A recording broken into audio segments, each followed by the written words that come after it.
Hello everyone, welcome to Sumit sir classes. So first of all मैं बहुत ज़्यादा आपको थैंक्स बोलना चाहता हूँ कि आपने हमारे फर्स्ट लेक्चर को इतना अप्रिशिएट किया। तो आपने अगर हमारे ऊपर इतना भरोसा किया है तो हमारा भी कुछ दायित्व होता है कि हम भी अपना बेस्ट दें। तो आप वो इस लेक्चर ऑनवर्ड्स देखेंगे कि हमने किस तरह का कंटेंट डिलीवर कर रहे हैं। तो मैं अब तो अपना बेस्ट ट्राई करूँगा और अपने प्रॉमिस भी करता हूँ कि आपको बेस्ट से बेस्ट कंटेंट ला के दूँ और बेस्ट तरह से प्रेजेंट करूँ उसको। ठीक है, तो चलिए स्टार्ट करते हैं। तो इस लेक्चर में हम तीन कॉन्सेप्ट को डिस्कस करेंगे। पहला हमारा आर्हेनियस इक्वेशन होगा, सेकंड हमारा हाफ लाइफ से रिलेटेड होगा और थर्ड हमारा पैरेलल रिएक्शन होगा। ठीक है, तो जब भी हमारा रेट ऑफ रिएक्शन की बात आती है तो सबसे पहले जो चीज़ होती है वो हमारे पास आर्हेनियस इक्वेशन आती है। तो आर्हेनियस इक्वेशन का हमारे पास कैसे आई, किस तरह से इसका डेरिवेशन होता है, क्या कॉन्सेप्ट है, क्या इंपॉर्टेंट पॉइंट्स हैं, उसको सबसे पहले हम डिस्कस करते हैं। तो आर्हेनियस इक्वेशन एक मैथमेटिकल एक्सप्रेशन है, किसके बीच में? क्रिएट कांस्टेंट और हमारे टेम्परेचर के बीच में। तो ये आपने आर्हेनियस इक्वेशन पढ़ी होगी, k is equal to A into e की power minus e A by R T. तो ये एक्सप्रेशन होता है हमारा आर्हेनियस इक्वेशन का। तो आर्हेनियस ने ये इक्वेशन दिया था, तो ये उनके सपने में तो ऐसे ही नहीं आ गया होगा कि k is equal to A into e की power minus A by R T. इसके पीछे कुछ ना कुछ उन्होंने एक्सपेरिमेंट्स किए होंगे। तो बेसिकली वो रेट कांस्टेंट और टेम्परेचर के बीच में वेरिएशन देख रहे थे। तो जब उन्होंने कई सारे रिएक्शन परफॉर्म की, कई सारे डेटा कलेक्ट किए, तो उन्होंने ln k वर्सेस 1/t के बीच में रिलेशन देखा। तो उन्होंने देखा कि सरप्राइजिंगली ये हमारा लीनियर रिलेशनशिप फॉलो हो रहा है। तो जब भी हमारा किसी एक्सपेरिमेंट में लीनियर रिलेशनशिप फॉलो होता है तो एक बात तो कंफर्म हो जाती है कि कुछ ना कुछ उन दो पैरामीटर के बीच में हमारे पास रिलेशनशिप है। तो सिमिलरली उन्होंने ln k वर्सेस 1/t के बीच में देखा और ये रिलेशनशिप पहले उन्होंने देखा कि वॉन्टॉफ ने भी इस तरह का एक्सपेरिमेंट परफॉर्म किया था। तो उन्होंने इक्विलिब्रियम कांस्टेंट और टेम्परेचर के बीच में देखा था, मतलब कि कैपिटल K वर्सेस T। और जबकि यहाँ पे आर्हेनियस ने क्या देखा कि वो रेट कांस्टेंट में स्मॉल k वर्सेस T के बीच में सेम रिलेशनशिप आ रहा है। ठीक है, तो ये तो हमारा बेसिक रिलेशनशिप है। उन्होंने इतना आइडिया मिल गया कि हमारा रेट कांस्टेंट और टेम्परेचर के बीच में ऐसा कुछ रिलेशनशिप हो रहा होगा। तो ये इक्वेशन तो आपको पहली बात याद रखनी है, सबसे फर्स्ट इंपॉर्टेंट पॉइंट कि इससे इस इक्वेशन के बेस पे हमारे न्यूमेरिकल्स आते हैं। तो ये आपको याद रखनी है, मैं अभी बता रहा हूँ। अब करना क्या है, हमको इससे आर्हेनियस इक्वेशन डिराइव करनी है। तो ये देखिए यहाँ पे टेम्परेचर का टर्म है, तो यहाँ पे dt है, तो dt को इस साइड हम ले जाएंगे तो हमारा क्या हो जाएगा, d ln k E A by R D T by T square. इसके बाद हमको सिंपली इंटीग्रेशन कर देना है, यहाँ पे हमको इंटीग्रेशन कर देना है। तो यहाँ पे हो जाएगा ln k is equal to ln a। यहाँ पे हमारे पास कांस्टेंट है क्योंकि हमने कोई लिमिट तो लगाई नहीं है, तो एक का कांस्टेंट हम उसको ln a मानते हैं और इसका इंटीग्रेशन हमारा minus A by R T आ जाएगा। ठीक है, तो इसका बैक वेरिफिकेशन भी उन्होंने आर्हेनियस ने किया क्योंकि जो भी स्लोप आ रहा था वो माइनस ए बाई आर ही आ रहा था। ठीक है, तो यहाँ पे भी आप देखेंगे कि ln k वर्सेस 1/t में जो स्लोप है हमारा वो माइनस ए बाई आर आ रहा था। तो यहाँ से उन्होंने इसको कंफर्म भी किया। अब जो हमारे टर्म्स यूज़ हो रहे हैं आर्हेनियस इक्वेशन में, उनके बारे में भी हमको नॉलेज होनी चाहिए। तो सबसे पहला टर्म है वो हमारा k है। तो k क्या होता है? k हमारा होता है रिएक्शन रेट कांस्टेंट, a होता है हमारा प्री एक्सपोनेंशियल फैक्टर जिसको हम कोलिजन पैरामीटर भी बोलते हैं, E हमारा एक्टिवेशन एनर्जी होती है, R हमारा गैस कांस्टेंट और T हमारा टेम्परेचर होता है जिसको जनरली हम केल्विन में लेते हैं। ठीक है, अब ये तो हमारा क्या हो गया, मैथमेटिकल रिलेशनशिप हो गया। अब इसकी फिजिकल पिक्चर क्या होती है कि रिएक्शन मॉलिक्यूल कैसे करते हैं। तो सबसे पहली चीज़ तो हमको क्या चाहिए होती है, हमारे पास प्रॉपर ओरिएंटेशन होना चाहिए। दूसरी क्या बात होती है कि मॉलिक्यूल जो रिएक्ट कर रहे हैं उनके बीच में इनफ एनर्जी होती है कि वो एनर्जी बैरियर को क्रॉस कर सकें। तो ये देखिए हमारे पास सबसे पहले बात प्रॉपर ओरिएंटेशन है। जिस साइड में ए है उसी साइड में हमारा बी है, तो ए क्या कर सकता है, बी की साइड अप्रोच कर सकता है। अगर ऐसा हो सकता है कि यहाँ पे प्रॉपर ओरिएंटेशन नहीं हो, बी सी कोई ऐसे एंगल पर होता कि जहाँ पे ए से हमारे पास प्रॉपर रिएक्ट नहीं कर पा रहा है, तो वहाँ पे रिएक्शन नहीं हो पाती। पर यहाँ पे देखिए A B C proper orientation में है और इनके पास इनफ एक्टिवेशन एनर्जी है कि ये एनर्जी बैरियर को क्रॉस कर सके। ठीक है, तो ये हमारी ट्रांजिशन स्टेट फॉर्म होती है, A dash dash B dash dash C. यहाँ पे क्या होगा, अब बी और सी के बीच का जो बॉन्ड था वो ब्रेक हो जाएगा और ए और बी के बीच का बॉन्ड फॉर्म हो जाएगा। तो ये तो हमारे पास थी फिजिकल पिक्चर और ये हमारे पास थी मैथमेटिकल पिक्चर। ये थी हमारी अरेनियस लॉ की कहानी। अब देखते हैं हाफ लाइफ का। हाफ लाइफ का तो मैंने लास्ट लेक्चर में भी डिस्कस किया था, जीरो ऑर्डर, फर्स्ट ऑर्डर और सेकेंड ऑर्डर के बीच में क्या रिलेशनशिप होता है, पर इसका हमने एक जनरल फॉर्म नहीं देखा था कि जिस पे हमारे न्यूमेरिकल्स भी अराइज होते हैं। तो इसका जनरल फॉर्म क्या होता है, टी हाफ जो होता है हमारा वो 1/a⁻n-1 के प्रोपोर्शनल होता है। ठीक है, आप इसको बैक वेरीफाई भी कर सकते हैं। आप अगर n=0 रखेंगे तो क्या आएगा हमारे पास 1/a⁻−1, इसको क्या लिख सकते हैं हम, a लिख सकते हैं। तो देखिए a हमारा ऊपर आ रहा है न्यूमरेटर में, मतलब कि यहाँ पे सही है, a के प्रोपोर्शनल है। सेकंड देख लीजिए हमारा फर्स्ट ऑर्डर में क्या होता है, n=1, तो 1-1 0 हो जाएगा, मीन्स a⁻0, मतलब a के ऊपर हमारा डिपेंड नहीं कर रहा है। सेकंड ऑर्डर में क्या होगा, n=2, मीन्स 2-1 1/a, तो ये देखिए 1/a हमारा आइटम आ रहा है। तो ये हमारा ये है कि हमारी तीनों जो रेट लॉ ऑर्डर हैं वो इससे वेरीफाई हो रहे हैं। अब यहाँ से हम क्या कंक्लूजन निकाल सकते हैं, मान लीजिए हमको दो रेट रिएक्शन का, सबसे पहले तो देखिए हम टी हाफ को क्या लिख सकते हैं, ये 1/a⁻n-1 के प्रोपोर्शनल है, तो हम कोई प्रोपोर्शनलिटी कांस्टेंट मान लेते हैं और इसको हम इसके इक्वेट कर देते हैं 1/a⁻n-1। ठीक है, अब हम क्या कर सकते हैं कि अगर मान लीजिए हमको दो रिएक्शन का हाफ लाइफ दिया है टी हाफ, उसको एक को हम 1 मान लेंगे और दूसरे को क्या मान लेंगे, सेकेंड मान लेंगे, T half of second reaction. अब देखिए ए यहाँ पे क्या है, डिनोमिनेटर में आ रहा है, तो जब हम इसको डिवाइड करेंगे तो ए हमारा यूनिवर्सल कांस्टेंट है कोई भी, वो तो कैंसिल हो जाएगा, बचेगा क्या हमारा a2/a1n-1। ठीक है, तो ये रिलेशनशिप हमको याद रखना है। इस रिलेशनशिप पे हम दो तीन प्रॉब्लम सॉल्व करेंगे। ठीक है, बहुत इंपॉर्टेंट रिलेशनशिप है, इससे गेट में बहुत ही ज़्यादा प्रॉब्लम पूछी भी गई हैं, आपको मैं दिखाऊंगा अभी। तो इसके बाद हमारा जो लास्ट कॉन्सेप्ट बचता है वो है पैरेलल रिएक्शन का। तो पैरेलल रिएक्शन में क्या होता है, जो सब्सटेंस होता है वो रिएक्ट करता है या डिकम्पोज होता है more than one way, means यहाँ पे देखिए ए है हमारा रिएक्टेंट, वो वाया K1 भी डिकम्पोज हो रहा है, वाया K2 भी डिकम्पोज हो रहा है, तो हमारा B और C हमारा प्रोडक्ट फॉर्म हो रहे हैं। ठीक है, तो यहाँ पे देखिए जरूरी नहीं सिर्फ दो ही पाथ हो, यहाँ पे K3 भी हो सकता है कोई, यहाँ मान लीजिए K3 के थ्रू हमको D मिल रहा है, तो मल्टीपल पाथ्स में होता है, पर ये है कि A हमारा रिएक्टेंट है वो सेम टाइम में B में कन्वर्ट हो रहा है, C में कन्वर्ट हो रहा है, तो ये हमारा पैरेलल रिएक्शन होता है। तो पैरेलल रिएक्शन से इतने पॉइंट से तो हमारे पास कोई क्वेश्चन अराइज नहीं होता है, तो इसके कुछ मैथमेटिकल रिलेशनशिप होते हैं, उसको देखते हैं। सबसे पहला जो होता है हमारा जो रेट लॉ होता है, अब रेट लॉ क्या होता है, डी ऑफ ए होता है। डी ऑफ ए हमारा क्या होगा कि देखिए वाया ए डिकम्पोज, वाया K1 डिकम्पोज हो रहा है और वाया K2 डिकम्पोज हो रहा है, तो डिकम्पोज हो रहा है इसलिए माइनस साइन यूज़ किया है हमने, और रेट कॉन्स्टेंट क्या है K1, और हमारी इनिशियल ये रेट क्या है हमारा, मतलब कंसंट्रेशन क्या है वो ए है। सिमिलरली यहाँ पे वाया K2 डिकम्पोज हो रहा है, तो माइनस साइन लगाया हमने, K2 रेट कांस्टेंट और ये हमारी इनिशियल कंसंट्रेशन। इसको हम इस फॉर्म में भी लिख सकते हैं -K1 + K2 इंटू ए, इसको हम क्या लिख सकते हैं -K एवरेज इंटू ए। तो ये हमारा क्या हो गया, रिलेशनशिप हो गया। अभी जब इसको हम इंटीग्रेट करेंगे, तो यहाँ पे मैंने इंटीग्रेशन शो नहीं किया है क्योंकि हमारा बेसिकली कॉन्सेप्ट लेक्चर है, हमको मेन चीज़ें याद रखनी है जिससे हमारी कोई भी प्रॉब्लम ऐसी ना हो कि हमसे सॉल्व ना हो। ठीक है, तो जितनी भी गेट की प्रॉब्लम्स आप होंगी, जितना मैं बता रहा हूँ उतना सफिशिएंट है, आप उतना याद रखिए, कोई भी ऐसी प्रॉब्लम नहीं होगी जिसमें आपको इशू है, जिसमें आपको लगे कि ये प्रॉब्लम उससे नहीं हो रही है। तो आपको ये एक रिलेशनशिप याद रखना है, जब आप इंटीग्रेट करेंगे तो आप उसको इतना डीप जाने की जरूरत नहीं है, आपको क्या याद रखना है, ये रिलेशनशिप याद रखना है। ए हमारा एक्सपोनेंशियली डिक्रीज होगा, तो टर्म क्या होगा, A=A0 e⁻−K1 + K2 into T. तो इस फर्स्ट रिलेशनशिप आपको ये याद रखना है।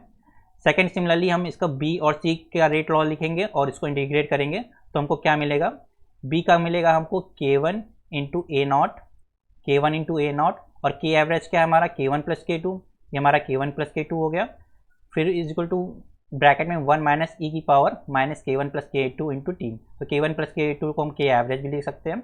सिमिलरली C का क्या होगा हमारा expression, K2 into A0, K1 + K2 1 - e⁻−K1 + K2 into T. तो आप ये देखिए वेरिएशन के कहाँ पे आ रहा है, यहाँ पे अब हमारा K1 है, K1 B में हमारा देखिए K1 आ रहा है, इसलिए यहाँ पे K1 है, बाकी देखिए सेम और पूरा टर्म हमारा सेम है, यहाँ पे A0 आ रहा है, यहाँ पे भी A0 आ रहा है, यहाँ पे हमारा जो टर्म है यहाँ पे भी सेम टर्म है, यहाँ डिनोमिनेटर में K1 + K2 आ रहा है, यहाँ पे भी डिनोमिनेटर में K1 + K2 आ रहा है। ठीक है, तो अगर हम B/C, इसको मान लीजिए इक्वेशन 1 है, ये इक्वेशन 2 है, तो अगर हम B/C करें तो हमको क्या मिलेगा, k1/k2। तो बाकी टर्म्स हमारे सेम थे, वो कैंसिल हो जाएंगे, तो हमको क्या मिलेगा, b/c is equal to k1/k2। ये हमारा बहुत ही इंपॉर्टेंट फॉर्मूला है, इसको तो आप भूलिएगा ही नहीं, ठीक है। तो आपको याद कितनी चीज़ें रखनी है, फर्स्ट फॉर्मूला ये याद रखना है, सेकेंड हमको याद रखना है, थर्ड याद रखना है, और फोर्थ याद रखना है। आपको पैरेलल रिएक्शन में आप सिर्फ ये 4 फॉर्मूले रखिए, याद रखिए। आपको कैसा बेसिकली बस थोड़ा सा मैथमेटिकल रिलेशन से देख लीजिए कैसे डिराइव हुआ है, उसके ज़्यादा आपको पढ़ने की कोई ज़रूरत नहीं है। तो चलिए हम स्टार्ट करते हैं अपनी फर्स्ट प्रॉब्लम से। Half life time of for a reaction at initial concentration 0.1 and 0.4 are 200 second and 500 second. तो हमको क्या दिया है, A1 दिया है, A1 कितना दिया हमको 0.1, A2 क्या दिया है हमको 0.4, यूनिट जो है मोल इनवर्स है, ठीक है, वो यहाँ मैटर नहीं कर रही। T1 कितना दिया है हमको 200 सेकेंड, और T2 कितना दिया है हमको 500 सेकेंड, ठीक है। तो हमसे क्या पूछ रहा है, ऑर्डर ऑफ रिएक्शन पूछ रहा है। तो हमने अभी फॉर्मूला पढ़ा था टी हाफ का, ये हमको टी हाफ दिया है बेसिकली, ठीक है। तो इनिशियल कंसंट्रेशन और हमारा जो हाफ लाइफ है वो 200 सेकेंड और 50 सेकेंड है। तो हम क्या फॉर्मूला लगाएंगे, T half for first reaction divide by T half for second reaction is equal to A2/A1 की पावर n-1, ठीक है। तो हमारा A2 कितना है 0.4 और A1 कितना है 0.1, तो कितना हो जाएगा 4 की पावर n-1। सिमिलरली हमारा टी हाफ कितना है 200 और T2 कितना है 50, तो 20/50 करेंगे, तो 20/50 हम करेंगे क्योंकि कितना आ जाएगा 4 आ जाएगा, यहाँ से भी हमको 4 मिल गया। अब देखिए 4 की पावर यहाँ पे 1 है, यहाँ पे 4 की पावर n-1 है, RHS को हम इक्वेट करेंगे तो n-1 कितना आ गया हमारा n1 आ गया, तो n इज इक्वल टू हमको 2 मिल गया। तो ऑर्डर ऑफ रिएक्शन कितना हो जाएगा 2 हो जाएगा। तो बहुत ही सिंपल प्रॉब्लम थी, ये 2000 में पूछी गई है। और देखिए हमको क्या याद रखना था, सिर्फ ये फॉर्मूला याद रखना था। इस फॉर्मूले पे हमने, आपको अगर ये कॉन्सेप्ट याद हो तो कितना ज़्यादा टाइम लगेगा, विद इन 30 सेकेंड आप इस प्रॉब्लम को कर सकते हैं। और हम इसी तरह की और भी प्रॉब्लम पूछी गई हैं, ठीक है। तो देखते हैं next problem. The half life for the hydrolysis of ester varies with the initial concentration of the reactant in all as follows, ठीक है। तो हमको इनिशियल कंसंट्रेशन दी है और हमको टी हाफ दिया है, ठीक है।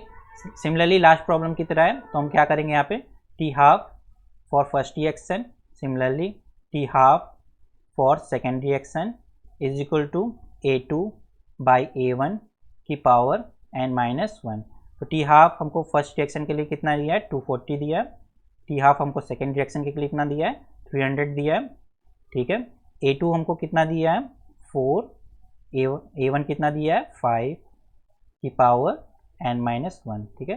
तो इसको डिवाइड करेंगे तो ये भी हमको 4/5 आ जाएगा, और ये भी हमारा पास कितना है 4/5 की पावर n-1, यहाँ पे पावर कितनी है 1, तो n-1 is equal to 1, n की वैल्यू कितनी आ जाएगी 2, ठीक है। तो ये भी देखिए आपके पास गेट 2009 में पूछी गई है, सेम कॉन्सेप्ट से हमने इस प्रॉब्लम को कर लिया बहुत ही जल्दी से। अब नेक्स्ट प्रॉब्लम देखते हैं। What will be the order of reaction for a chemical change having log T half versus log A, ठीक है। तो हमको टी हाफ और ए के बीच में रिलेशनशिप देखना है, वो भी लॉग के बीच में। तो अभी हमने देखा था टी हाफ क्या है, टी हाफ कोई प्रोपोर्शनलिटी कांस्टेंट मान लीजिए ए मान लीजिए अपॉन ए की पावर n-1 था, ठीक है। पर हमको लॉग के बीच में देखना है, तो लॉग ले लेते हैं दोनों साइड, क्या होगा log T half is equal to log some constant A plus तो नहीं होगा क्योंकि यहाँ पे डिनोमिनेटर में, तो माइनस में आ जाएगा -n-1 लॉग ए।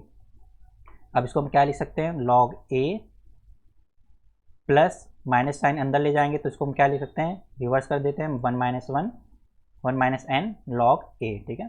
तो हमारा जो स्लोप है वो ये क्या है, y, देखिए y is equal to C plus M X, Y is equal to M X plus C के फॉर्म में लिख सकते हैं।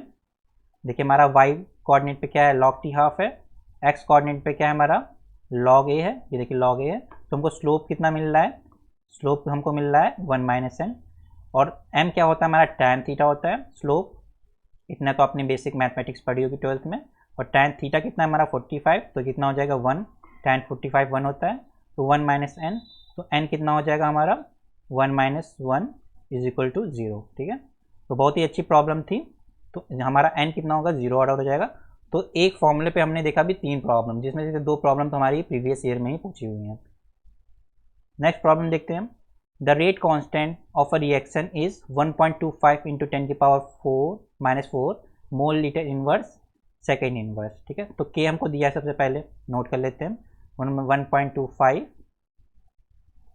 इंटू 10 की पावर -4 मोल लीटर इनवर्स और सेकेंड इनवर्स, ये हमारी यूनिट है। If initial concentration of reactant is 0.25, okay, तो हमको ए दिया है 0.25 मोल लीटर इनवर्स, ठीक है।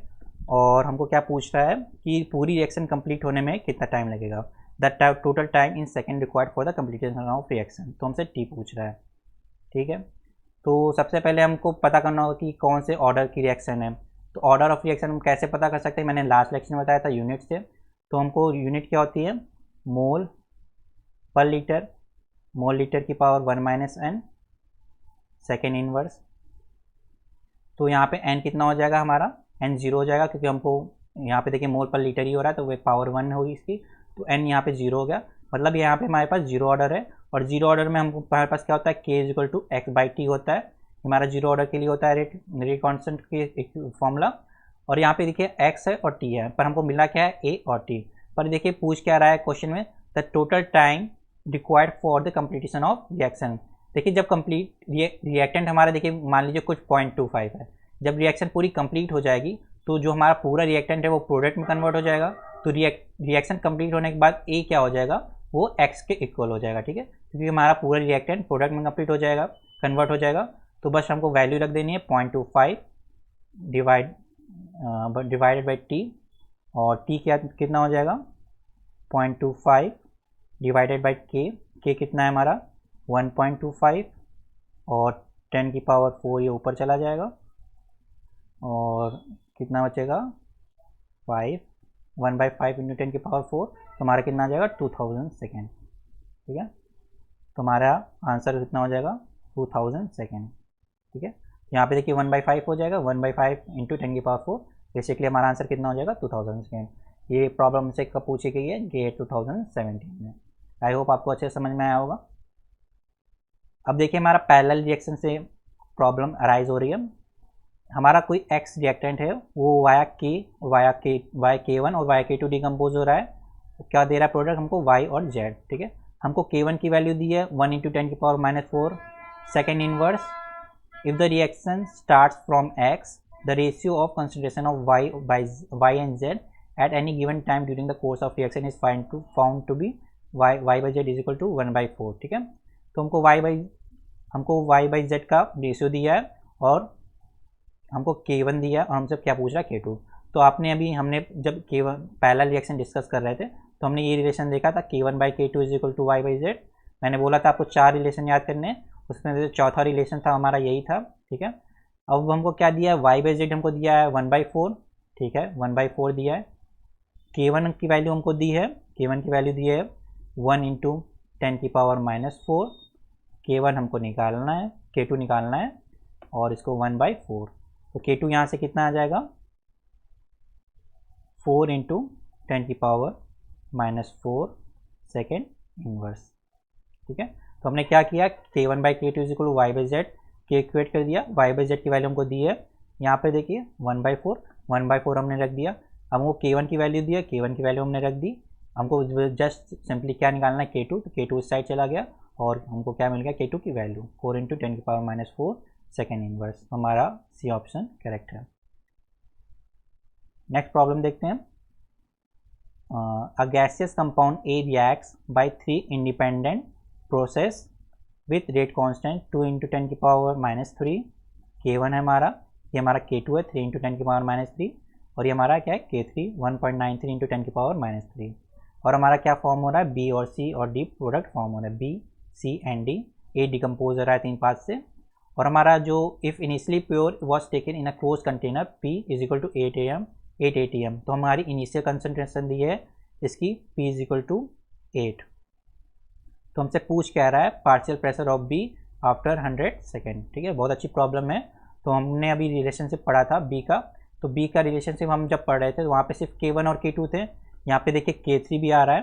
तो बी की concentration eight any time t क्या हो जाएगी, K1 A0 divided by K total क्या होगा, K1 plus K2 plus K3 की पावर 1 माइनस e की power minus K1 plus K2 plus K3 into T. ठीक है, तो बस आपको यहाँ पे वैल्यूज़ ही रखनी है।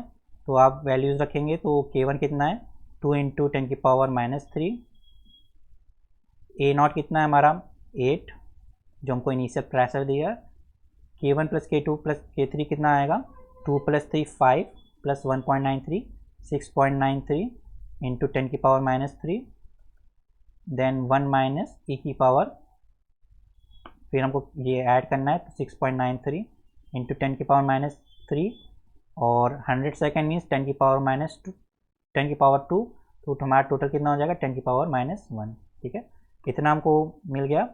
अब हमको क्या करना है, 16 डिवाइडेड बाय 6.93 इंटू 1 माइनस ई की पावर 0.693। तो ई की पावर 0.693 की वैल्यू 0.5 होती है, तो इस टर्म की वैल्यू हो जाएगी 1 माइनस 0.5, तो 0.5। देन हम जस्ट 16 डिवाइडेड बाय 6.93 करेंगे तो हमको मिल जाएगा 0.57। ठीक है, तो हमारा जो जस्ट सेकेंड एक बार कैलकुलेट कर लेते हैं। तो 8 डिवाइडेड बाई 6.93, तो हमारी वैल्यू जो आएगी, वैल्यू आएगी 1.154। मुझे डाउट हो रहा था इसलिए मैंने चेक भी कर लिया। इसी तरह आप भी ध्यान से प्रॉब्लम को करिएगा। ठीक है, तो हमारी वैल्यू 1.154 आएगी, तो हमारा सी ऑप्शन करेक्ट होगा। अब 7th प्रॉब्लम देखते हैं। ए decomposes as K1 and K2, तो हमको दो पार्ट दिए हैं, तो हमको 2B फॉर्म हो रहा है, C फॉर्म हो रहा है। ठीक है, पैरेलल रिएक्शन का एग्जांपल है तो हमको पता चल गया। The rate of appearance of B taking 2m concentration of A at any time is equal to, तो हमको क्या निकालना है, the rate of appearance of B, हमको निकालना है dt ऑफ B। ये हमसे पूछ रहा है क्वेश्चन में। ठीक है, अब हमको क्या दिया है, K1 दिया है 2 इंटू 10 की power minus 3 second inverse, K2 कितना दिया है 1 इंटू 10 की पावर माइनस 4, तो इसको क्या लिख सकते हैं 0.1 इंटू 10 की पावर माइनस 3 सेकेंड इनवर्स। तो K1 प्लस K2 हम क्या लिख सकते हैं, अप्रॉक्सीमेटली इक्वल टू K1, क्योंकि देखिए 2 के रिस्पेक्ट में 0.1, वैसे भी 2 इंटू 10 की पावर माइनस 3 बहुत ही स्मॉल वैल्यू है। अब उसमें 0.1 इंटू 10 की पावर माइनस 3 ऐड करेंगे, 0.1 इंटू 10 की पावर माइनस 3 कितना हो जाएगा 0.0001, तो बहुत ही स्मॉल वैल्यू है, तो इसको हम K1 के रिस्पेक्ट में नेगलेक्ट कर सकते हैं। तो हमारा इतना आ गया। अब हमसे क्या बोल रहा है, हमको B की कंसंट्रेशन निकालनी है, तो हम क्या लिख सकते हैं, माइनस रेट लॉ लिख सकते हैं, D minus D D T of A, just a second, I have to plug my charger. Okay, तो minus D D T of A is equal to K1 plus K2 into A होगा, तो K1 plus K2 को हम direct क्या लिख सकते हैं, K1 लिख सकते हैं और कंसंट्रेशन ऑफ A। ठीक है, और A और B के बीच में अगर हम रिलेशन देखना चाहें तो क्या लिख सकते हैं, minus D D T of A is equal to 1/2 D D T of B। ठीक है, तो जो भी हमारा कोफिशिएंट होता है वो डिनोमिनेटर में आ जाता है, जो हमारा बेसिकली रेट लॉ होता है। अब हमको minus D D T of A दिया है हमको कितना, K1 है, तो हम यहाँ पे पुट कर देते हैं K1 A और 2 इस साइड में आ जाएगा, तो 2K1 A is equal to D D T of B। D D of B हमसे पूछा है, 2 हमको दिया है, A की वैल्यू दी है 2m, तो 2 इंटू 2 इंटू K1 की वैल्यू कितनी दी है 2 इंटू 10 की पावर माइनस 3 इंटू A कितना दिया हमको 2, तो 2 टू ज़ा 4 टू ज़ा 8 इंटू 10 की पावर माइनस 3 मोल सेकेंड इनवर्स हमारा करेक्ट आंसर होगा। नेक्स्ट प्रॉब्लम देखते हैं। हमने आर्हेनियस इक्वेशन पढ़ी थी, तो उसकी एक एप्लीकेशन है। The specific rate constant of decompose of compound is represented by ln k is equal to this much the activation energy of decomposition of this compound at 300 kelvin. ठीक है, तो हमने क्या पढ़ा है, K is equal to A into e की power minus EA by RT। ठीक है, अब हमको लॉन दिया है तो लॉन लेना पड़ेगा, यहाँ पे दोनों साइड लॉन ले लें। ln K is equal to ln A, multiplication है तो एडिशन हो जाएगा, प्लस प्लस लेंगे पर यहाँ पे देखिए माइनस साइन आ रहा है तो कितना हो जाएगा, माइनस EA बाई RT। अब इससे हम कंपेयर करें तो ये तो ln A की वैल्यू हो गई, पर ये देखिए हमारा जो टर्म है वो EA बाई RT के इक्वल है, तो हमारा EA बाई R कितना हो जाएगा, 12,000 हो जाएगा। ओके, अब हमको R की वैल्यू पुट करनी है, EA is equal to 12,000 into R की वैल्यू देखिए हम किस यूनिट में रखना है वो भी देख लेते हैं। देखिए जो आंसर आपको दिया है वो किलो कैलोरी पर मोल में दिया है। ठीक है, तो R कितना होता है, 2 कैलोरी पर मोल होता है, तो यहाँ पे 2 रख देंगे हम। और किलो कैलोरी में आंसर देखना है तो 2 इंटू 10 की पावर माइनस 3 किलो कैलोरी हो जाएगा, तो कितना हो जाएगा हमारे पास 24 किलो कैलोरी पर मोल। ठीक है, तो हमको ये एक्टिवेशन एनर्जी मिल गई। ठीक है, तो सबसे पहले हमने क्या देखा, आर्हेनियस इक्वेशन की, और हमको क्या दिया था, लॉन के फॉर्म में दिया था, सबसे पहले लॉन ले लिया। और इसके बाद हमने क्या देखा कि आर की वैल्यू क्या होती है, 2 कैलोरी पर मोल भी होती है। आर की वैल्यू क्या होती है, 8.314 joule calorie unit mole unit भी होती है। तो हमने किस यूनिट को रखना है वो भी यहाँ पे बहुत इंपॉर्टेंट है, यहाँ पे हमसे बहुत ही गलती होती है। तो आर गैस कॉन्स्टेंट की आपको सारी वैल्यू याद रखनी है, ये आपकी इस प्रॉब्लम में यूटिलाइज हुई है। नेक्स्ट प्रॉब्लम देखते हैं, सिमिलर प्रॉब्लम है, ये भी गेट में पूछी गई, लास्ट वाली प्रॉब्लम भी गेट में पूछी गई थी। अब देखिए कि प्रॉब्लम्स में देखिए सिमिलर प्रॉब्लम सेल आ रही हैं, और देखिए यहाँ पे यूनिट चेंज कर दी है। ठीक है, तो आपको आर की वैल्यू आनी चाहिए जूल में भी। ठीक है, तो यहाँ पे बस वही हो रहा है फंडा, बाकी सब सेम है। तो यहाँ पे हमको क्या हो जाएगा, ln K is equal to, अभी हमने देखा ln A minus EA by RT। EA by RT की हमको वैल्यू दी है, EA by R is equal to 5000।